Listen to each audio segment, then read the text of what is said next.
Hey folks, here we are. This is getting ready for week 4. Uh, if you look at the syllabus, you see that we're continuing chapter 4 from last week. We just kind of set up French and Raven, and today I'll finish it. We'll talk about learned needs, particularly the power motives, and then we'll also talk about the influence tactics. And so looking at the syllabus for next week, for week 5, you see that I also have a split topic on the contingency model. So I've got a whole PowerPoint made out for all of the contingency models, but I think it'll just be too long if we do it today. So we'll just split it. I'll go through the first several. So before moving on here, let me get my little pointer. Here's my laser pointer. Okay, we're back. So here, let's jump on. The first, so going through chapter 4, again, we talked about, it gave a nice little introduction on power and the importance of power, and then it talked about French and Raven and the different power bases. The next thing it talks about power motives, and so this is one of those things where if I knew that this were a standalone course, I would spend time on motivation. Motivation is just critically important when you're thinking about how to work with people. It's the want to, and we'll come back to that as we finish this one as well. But McClellan stuff is I really address it in the motivation area. And so I'm saving motivation, I'm saving personality, I'm saving some of these other things for the org behavior class, because those are just core topics that any org behavior class needs. But anyways, let's talk about McClellan. So needs theory, why do people want to do things? Well, Maslow, kind of back in the 40s and into the 50s, he said people do stuff to satisfy needs. If something is needed, it means that it's important. But if it's needed, it also means you don't have it. And so our behavior is directed to filling those needs. And then once the need is met, then it's not a motivator anymore. And then Maslow would say we'd go up it. I'm going to show you that Maslow thing when we come back to Fiedler here in just a little bit. But Dave McClellan, he looked at it a different way. He said that as children, when we're growing up, when we're learning what's important in life, values, where do values come from?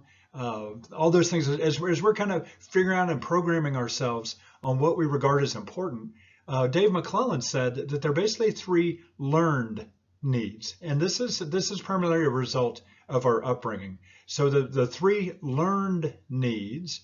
I've got a buddy that I was in grad school with.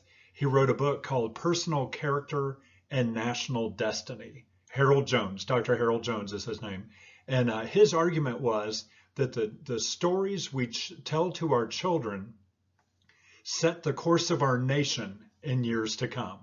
The stories that we tell to our children set the course of our nation in years to come.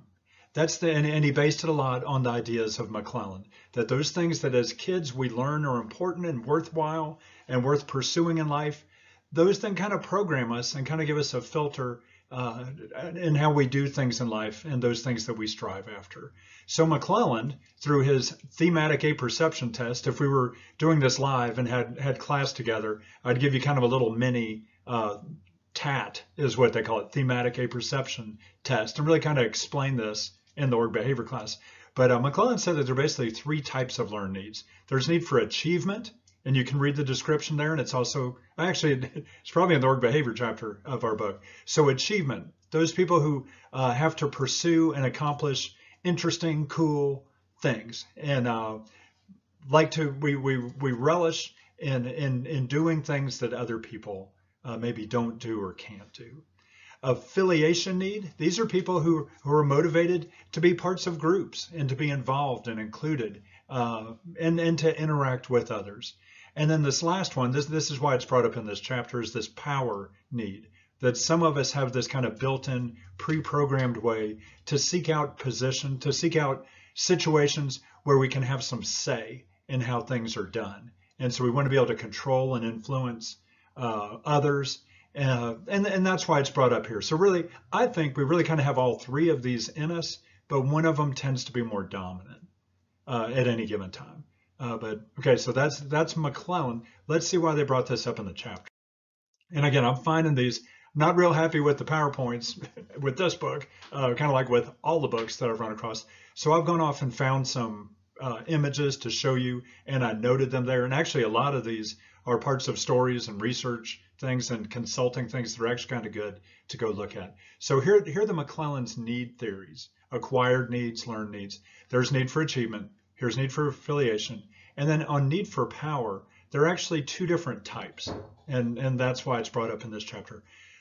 Personal power and versus institutional, or I tend to call it socialized power. And this question goes back to who benefits from this power. So with personal power, this says I want to acquire power and seek out positions where I will have control and power and the ability to influence to benefit myself.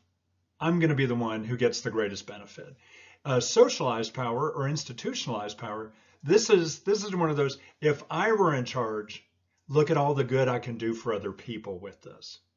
So personalized power tends to be about me. Socialized power tends to be about others. And if you go all the way back to Plato and the Republic, he even talks about tyranny and democracy and philosopher kings. He even brings these concepts up as well. So interesting stuff. But when the reason it's brought up in this chapter is particularly these power motives. Who are the people that you're working with? Who are you? Why is it that you're seeking out power and the ability to influence other people? Is it because of this personalized power motive, or is it because more of an institutional or socialized power motive? So hopefully that clears up, and as you read through, it'll be a little more interesting. Oh, and by the way, when I do this in class, kind of going back to Dr. Jones's ideas, I bring in the story of the little engine who could. I think I can, getting them up over the mountain. That was a book that was popular when my mother was a child, and she actually told me she remembered reading that. But interesting, so those stories, I think I can dig, I can persevere, I can do this. Those are the things that are being taught to kids, and it helps kind of set up their values and kind of how they view the world and what they strive for in life. So interesting. If you're curious about Dave McClellan, go ahead and look. And if you're in the org behavior with me next semester, we'll probably hit that in there as well. The next one, so Kipnis is the one mentioned in the book. I think when I first learned this, it was referred to as Kipnis and Schmidt. One of Kipnis's probably graduate students or associates. But these are the influence tactics. So if influence is the ability to change people, and that is rooted in power, how do you do it? So as a parent, as a teacher, as one who is in positions where I get to influence other people, I get to choose. I get to choose how I'm going to get them to change. And so Kipnis, in the book, these are all described. And actually, this is going to be kind of the foundation of one of your reflection exercises for the week. I want you to kind of notice this at work and in other places that you're living and doing life, and see if you can identify these. So go in and look. As you can see, hard tactics, more focused on the self.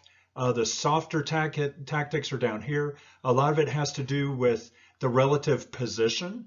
So is the other person one with the power? How would I influence them? Or am I the one with the power? Are we equal in power? And so these tactics, according to Kipnis and Schmidt and the other ones, they give an explanation for how we draw upon these power bases through influence tactics to change people, to influence them.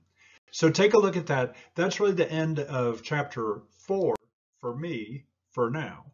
So let's jump into this. And these are some of my favorites, and you'll see them right here at the beginning. So as you've seen with the way we're going through the book, I've shuffled the chapters around. I think the way I'm presenting it makes sense to me, and so that's how I'm going through it. And this chapter is really no different. They've got stuff, I kind of almost think they have it backwards as far as they present it, as far as how I would. And that I tend to go along more with the story and the timeline and how this stuff has developed. So what we're going to do today is we're going to hit these two, and I'm going to describe this one. This one's not in the book, but this is the subject for your Sunday reflection video. So if you go down and look at Sunday reflection, this past week we did leadership lenses, and this one we're going to do Etzione's compliance typology. So I've already recorded that for you, and it'll be up, and you can look at it. And I'll use this to conclude this week. And then next week we'll jump into a couple more models, and then we'll show another one, and then we'll slide over into transformational, transforming, and charismatic leadership along with these next week. So that's the plan. There is a plan. Let's get into it. So Fiedler, here, let me go back. You need to look at these years. So Fiedler is actually regarded as, that's not gonna let me go back. Fiedler is regarded as the father of the contingency model. But I'm gonna argue and tell you that Etzioni was saying similar things before Fiedler. But he wasn't a leadership guy, so he didn't got a lot of recognition. But Fiedler, so if you go back to the behaviors, last week's stuff, those behaviors, we identified two different types, task behaviors and people behaviors. And when it was all over with, they were like, well, that's great, but what do we do with it? You know, even the power, here are 5 different power bases, but what do we do with it? You know, that's great and interesting, but we want to actually be able to apply it. So not in a real cynical way, but you also got to think that a lot of these people who are developing these theories are also management, leadership people, and they're also off doing training and consulting programs, trying to get a lot more light on me. So they need something to go out and sell in organizations. What can we do with these concepts? So universal leadership, the managerial grid, leadership grid, the late 60s, they're trying to figure out what they can do with these behaviors. So Fiedler came up, Fred Fiedler came up with a model. And really, it's one that not a lot of people agree or totally 100% behind, but it's one that we always bring it up because it kind of started us thinking in new ways. This one right here, this topic, and even this little sentence right here, this is why I've included this. This is from the book's PowerPoint. It says that people are kind of stuck. So you're either kind of a people person or a task person, and that people don't really have the ability to slide between those two and be a people person when it needs a people person or be a task person, that you're kind of programmed. I'll let you figure out if you agree with that. Here we go. So what Fiedler did is he gave a survey to managers, to leaders, the ones in charge, authorities, and he said, think of the person that you work with, that you get along with, I'm going to say the worst, or your least preferred coworker. Who is the one that you have the most difficulty with in your workplace? And then after you've identified that person, I'm going to ask you some questions about that person, and then you answer in this bipolar kind of way: friendly, unfriendly, boring, interesting, sincere, insincere. So you identify your least preferred, the one that you have the hardest time getting along with, and then you rate that person on this scale. And then they score them, and they come up with a classification for you. Now, I'm throwing Maslow in, because Maslow began in the 40s into the 50s. Fiedler, coming up with these ideas, published them in 64, but, probably thinking of them and researching and writing late 50s into the early 60s. This idea of Maslow's need hierarchy, that once a need is satisfied, you go up to the next need, and then it's needed, and it's important, and you don't have it. So your energies, your want to, your behaviors are directed to filling that need. And then you want to, and then you want to, and then you want to. So with that idea of Maslow, that the lower level need has to be filled before you move on to the higher level need, it's kind of right here too. So here's what Fiedler and his buddies came up with. They said that you give that LPC, the least preferred coworker scale. If you describe, this is the way I remember it, if you describe your least preferred coworker in very low terms, they say that you're primarily a task person. Here, let's do the next one. If you describe your coworker in high terms, that's again the way I remember it, then you're obviously a people person. So let's think and kind of figure out why. If the least preferred coworker is one that you really get along with and you like and you admire and you have good relationships with them, then obviously you spend a lot of time investing in your people. If the person is one that you've described in low terms, okay, it shows that you're not investing yourself in those people, you're a task person. So this is one of the key elements of Fiedler's model. And he said task people, they focus on the task first, and then after the task is taken care of, then they can become people. The people focus on the people first, and then after all those are attended to, then they can move on and be more task oriented. All right, so it's kind of those same ideas of moving up the Maslow's need hierarchy is moving up this little tiny 2-level pyramid. So low LPC people are task people. High LPC people are people. That's one element of this model. And what Fiedler says, as I said on the screen 2 ago, you're kind of either a people person or you're a task person. That's just kind of your personality and the way you're wired. All right. So what they said is, now, is it better to be a people person or a task person? Well, it depends. It depends on the situation.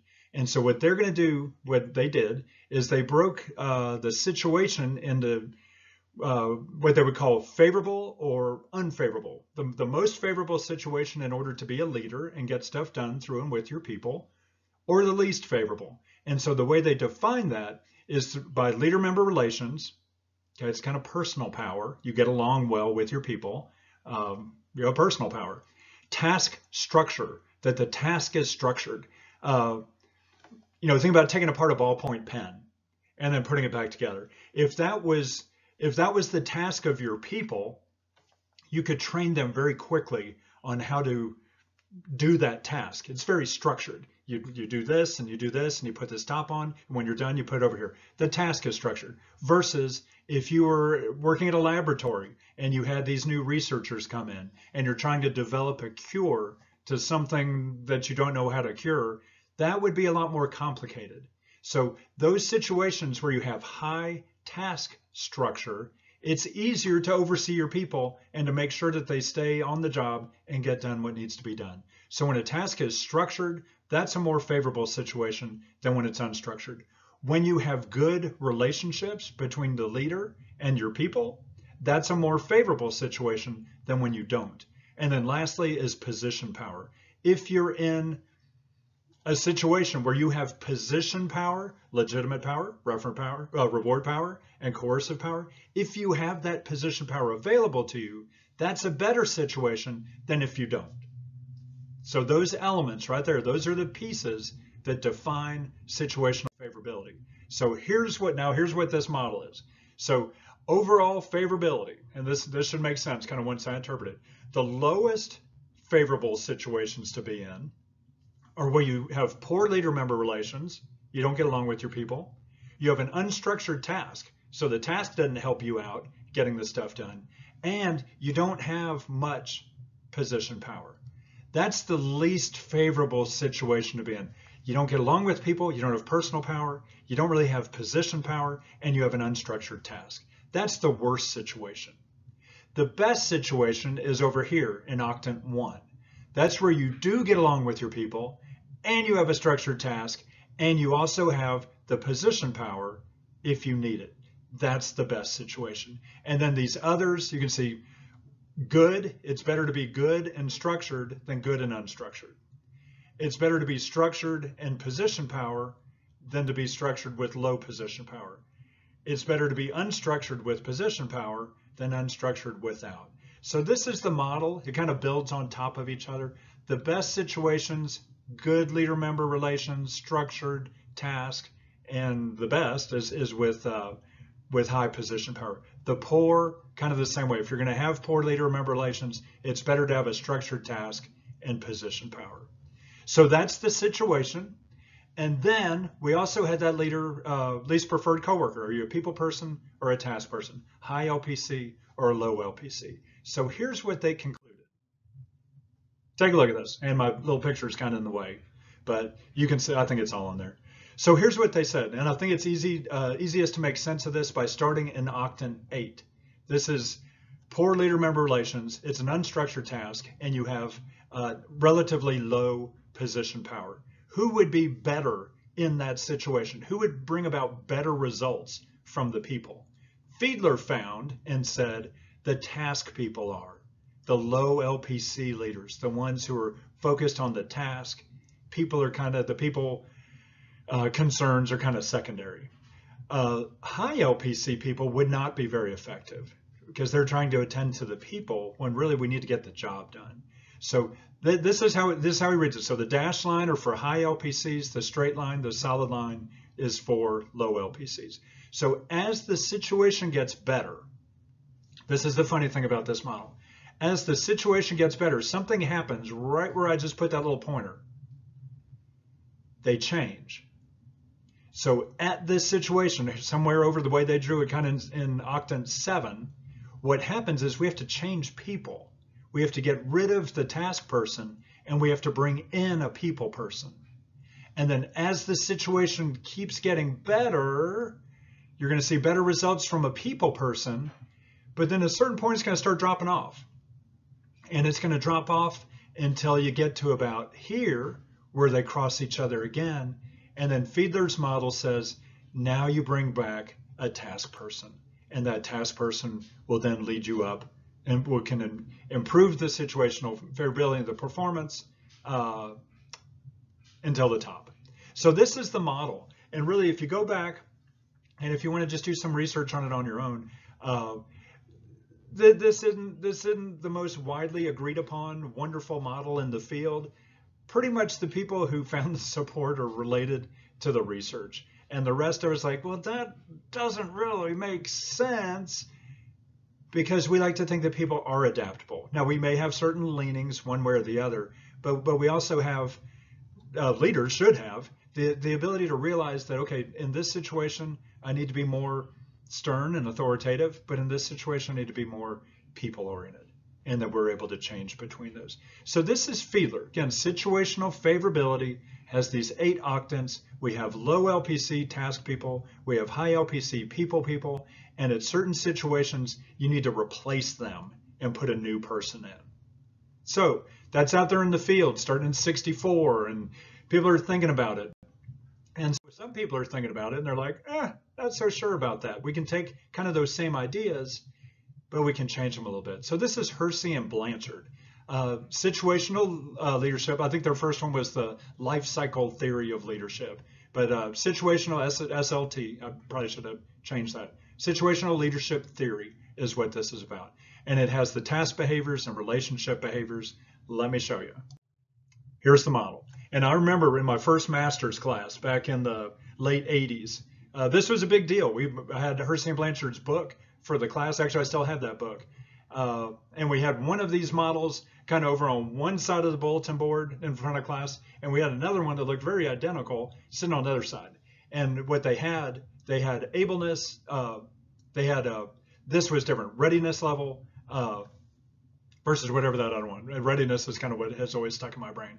So let me kind of walk you through this real quick. And this is in the book. This is actually from figure 14.3 in the book from the actual McGraw-Hill slides. I've manipulated those other ones. But if you look here on these 2 dimensions, you've got task on the bottom, Ohio State Leadership Studies. You have on this dimension, you have supportive behavior, or the people dimension, Ohio State Leadership Studies. So now this one is going to try to give some explanation to the Ohio State Studies, Stogdal, as far as which style is best. And so what they do is they say that what drives it is not situational favorability determined by leader-member relations, task structure, and position power, but what drives this is what they call readiness level. And readiness level is right here. It's defined as a combination of ability and willingness. Now, we need to kind of jump back a little bit. I brought up performance in something previously, and it said that performance, maybe it was in the thing that we just did with the leadership lenses.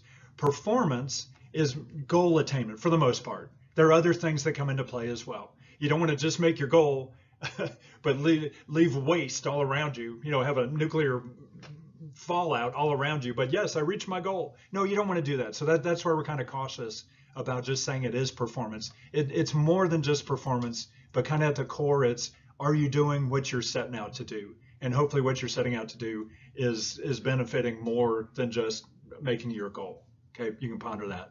But performance at its core really has 2 dimensions. In order to perform, to do what you're asked to do or set out to do, there has to be a combination of ability and want to, or willingness. So if we were doing a live class, I would ask one of you maybe to stand up and see if you could jump up and touch the ceiling. A lot of times people would try to jump, but they don't have the ability. So they have the willingness, but not the ability. So they couldn't touch the ceiling. Maybe I'd ask one of you to sing the national anthem or some popular song. one that you know and could do if you wanted to, but you wouldn't. You have the ability, but you don't have the willingness. And so as the one in charge, I would need to kind of pull out my motivation tricks and figure out how to make you willing, how to make you want to. So able to and want to, able to, want to, able to. Those are the two dimensions that need to both be present for performance to occur. And with the able to, that could be training, it could be resources, it could be enough helpers, it could be you have a key, you have a password and a computer. All of those things, resources, also fall in that ability dimension. And then the willingness is really kind of the realm of motivation. So with this, here's what they say. R1, the lowest level of readiness, is when people are unable and unwilling. They can't and they don't want to. Over here, the best situation, the highest level of readiness, is when they're able and willing. They want to and they're able to. And then these two in the middle, R2 and R3, are just combinations of those. So they talk about being willing or confident and then unwilling or insecure. Here's how they do it. So what you do, this is the contingency. It depends. It depends on what's the appropriate style of leadership, combination of task and people behaviors. It depends upon the readiness of your people. So the way Hersey and Blanchard define this, if you have lowest readiness people, they're unable and unwilling, you come over here and say, this is where they are on this readiness continuum. You slide up to their model and you cross the horizontal axis and you go up to this parabola looking thing. And when you hit it, then you slide over and it shows you where you are on the people behavior. So if we're dealing with R1 people, I slide up, I cross the task axes out in the high area, and I hit this and I slide back over here, and I'm low when I cross the axis on the people behavior. So when you have people of lowest readiness, they call this, what you need to be high task and low relationship. They call that the telling style. All right, I tell you what to do because you're unable and unwilling. Almost sounds like coercive power. And actually, Hersey and Blanchard say, yeah, that is the realm of coercive. Maybe it's threats and punishments. Then as the situation gets better, I don't have to go get a new person. I just have to modify how I interact with my people. So as the people become more willing, they're still a little unable, but they're more willing. I'm going to jump, so I'm going to slide up here. I'm still high across the horizontal axis out here on the high side of the middle. And I go up here and I hit the parabola looking thing. And then I slide over here and I'm on the high part of the vertical dimension as well, the people. So in this quadrant, S2, okay, R2, this is the high task, high relationship. I'm selling you on the idea. Here's why you need to do this. And if you do this, look at these wonderful benefits that you're going to get. Sounds like reward power. Hersey and Blanchard said it is reward power. Okay, as your people as they keep moving up and getting more and more ready, so they're able, but they're still unwilling or they're insecure, then what I'm going to do is I'm going to jump in there with them. So I slide up here. Now I'm on the low side of the task behaviors, and I'm still on the high side on the relationship behaviors. This is participating. So I'm in there with you. You're a little insecure. You know how to do it, but you're just not totally 100% comfortable that you can do it. I'm going to be in there right next to you, participating along with you. High relationship, low task. When does this come about? I'm in there working with you. I've rolled up my sleeves. We're doing this together. That's where you develop referent power. And then this one. So this is kind of, you can almost see Fiedler stuff in here. Fiedler says in those highest levels, you're just all task. You just need task people to get you through that. This one is actually, look at where it is. Okay, so when you have the most ready people, they're able and willing, they're confident, that's low task and it's low relationship. This is the delegating area. Delegation involves giving away authority but maintaining ultimate responsibility. Delegating means specifying the ends and letting your people figure out the means. When do you delegate to people? You delegate to them when they're experts and when they're able and willing. So with delegation, it's about developing your people, letting them have the say and make the decisions and make some mistakes, but learn and improve. That's when you delegate to people. So this model, and Hierarchy and Blanchard said, that's expertise. That's when you delegate, is when they are experts, they know what to do, they want to do it, and you let them do it. So with Fiedler's model, you got to swap people out because they're kind of programmed to be people or task people. With Hierarchy and Blanchard, it says we can adjust and adapt and change as the situation dictates. So when we're getting started with a new group, I may kind of be down here having to use the coercive cards, influence tactics. I may have to use some of those to get you to do stuff. But as you start developing, then I don't have to tell you so much as I'm going to sell you on the idea. This is why you need to do it. And then after we continue to develop, then you're going to say, I'm not even selling you. I'm just in here working next to you. And you can see that. And that's where you develop the admiration and respect for the person. And then finally, when they are able to take over and run for themselves, then I'm going to back off and let them know that I'm here, just like we saw with Leonard Bernstein, and that when he was conducting with just kind of his eyeballs, he was willing to step in and help if there was an issue, but he was letting the people do it themselves. Wonderful. It's all tying together because it's all leadership. We're talking about the same thing over and over again. So this is Hierarchy and Blanchard's situational leadership theory. The appropriate style of leadership, the power base drawn upon, and the influence tactics used is dictated by the situation, and the situation is driven by the readiness of your followers. And that includes this able to dimension and a want to dimension. So tell, sell, participate, delegate.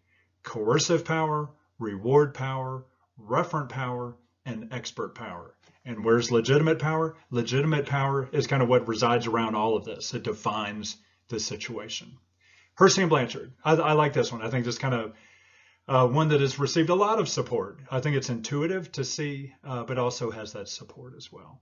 Now, let me show you this. And this is what, like I said, this is your reflection for your Sunday reflection this week, week 4.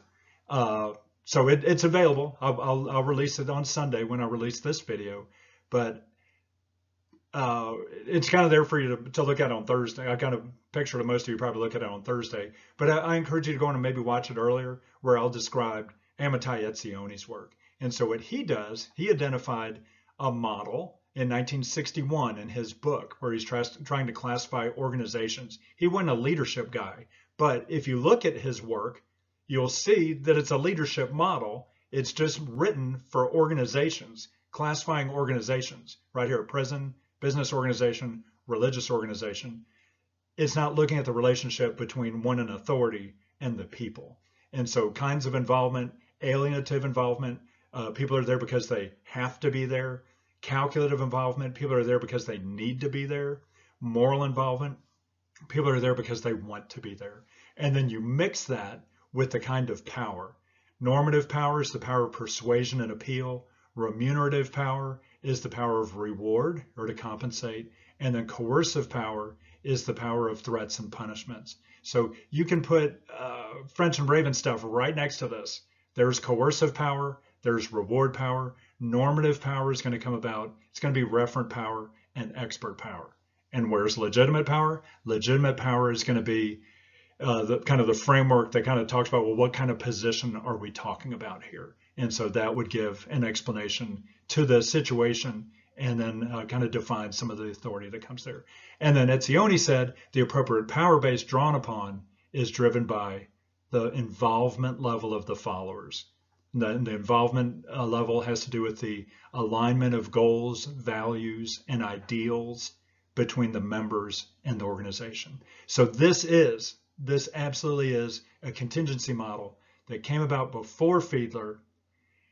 It's not a leadership model, but it is a leadership model. And actually in this, they talk about, well, what's the goal of an organizational leader? It's not just to go meet them at their level of involvement, but it's to raise them to higher levels of involvement, to take these have to be people and try to turn them into need to be, turn them into want to be's.